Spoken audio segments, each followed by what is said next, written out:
Ang programang ito ay hatid sa inyo ng Oishi at GSIS. Magandang Saturday morning mga suking kapamilya. Magkakasama-sama na naman po tayo ng kalahating oras at sabay-sabay tayong mag-aral pagdating sa pagninegosyo. Paano nga ba gumawa ng sabon na pwedeng pagkakitaan? Sa mga misis na gustong pasukin itong mga beauty products, so pwede sila maging distributor, pwede sila maging wholesaler at saka retailer, bebenta nila sa mas mataas na presyo. So kikita sila ng mga 50 to 100%. Pansit Canton na gawa sa kalabasa, malinaw daw ang kita dito. The productivity of these agrarian reform farmers in this ARC, we introduce yung off-season vegetable farming. Nag-isip naman ngayon ang DAR kung paano natin matulungan yung mga farmers ngayon na may market yung squash nila.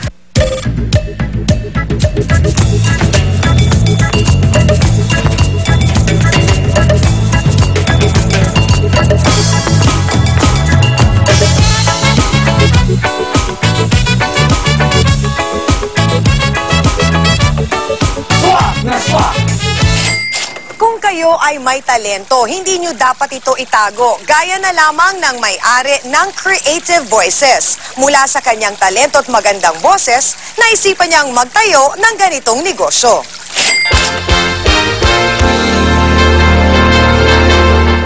Sila ang mga boses na nasa likod ng ating mga kinagigiliwang telenovela o anime. Sila rin ang ating mga hinahangaang radio drama talents. Ang tawag sa kanila, mga dubbers o voice-over talents. Pero alam nyo ba na may pera sa boses? Ito ang napatunayan ni Pocholo Gonzales ng Creative Voices. Nagsimula bilang voice-over talent at dubber si Pocholo noon. Knockdown ang peste ng palayan! Ngayon, siya na ang big boss ng Creative Voices. Matagal na akong voice talent. Mahigit 10 taon na akong nag-recording bilang isang radio drama talent. Sa September issue ng F Magazine, Bilang isang commercial voice-over. Nakita ko yung potential ng voice-over market dahil dito sa Pilipinas, medyo hindi napapansin kasi yung mga voice talent eh. Pero sa totoo lang, ang voice acting, isa sa pinakaunang industriya. Wala pa yan TV, may voice-over na. Matapos ang mahigit 10 taong karanasan sa industriya, naisipan niyang magtayo ng sarili niyang negosyo. Isang recording studio para sa mga voice-over talents at dubber na kagaya niya. Ang mahirap kasi sa aming mga voice talent, umaasa lang kami. We just wait and we don't create. Now, sabi ko, bakit hindi ako mag-create and mag-create ng demand, mag-create ng project para sa mga kapwa ko voice artists. Basta't pagdating sa usapang pagboboses, lahat pwedeng gawin ng Creative Voices. Mula sa pag-voice over ng mga commercial, sa mga radio drama, pagdadub ng mga anime o cartoons, at telenovela.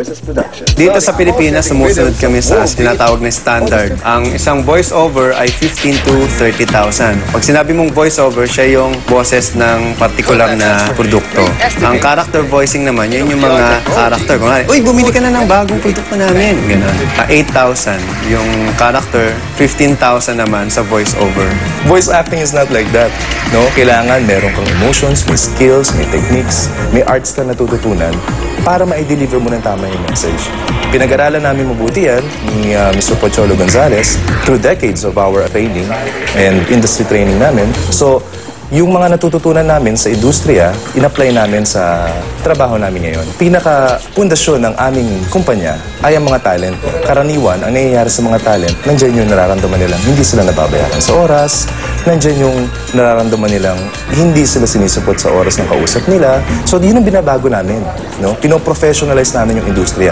Sabi namin sa kanila, ang kailangan nyo, representation. Kumpanya. No? Na magbibigay ng proper billing, magbibigay ng proper contracts and documents. So doon ako papasok bilang marketing manager nito.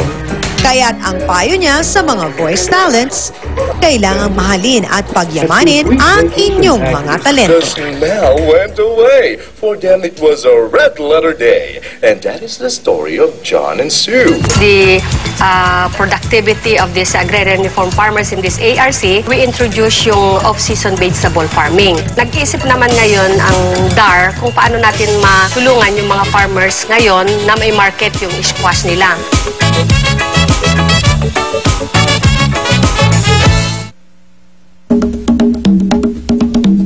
Magandang umaga, Pilipinas! Narito po tayo sa health station ng Barangay UP Campus, Quezon City para sa Pop Shop!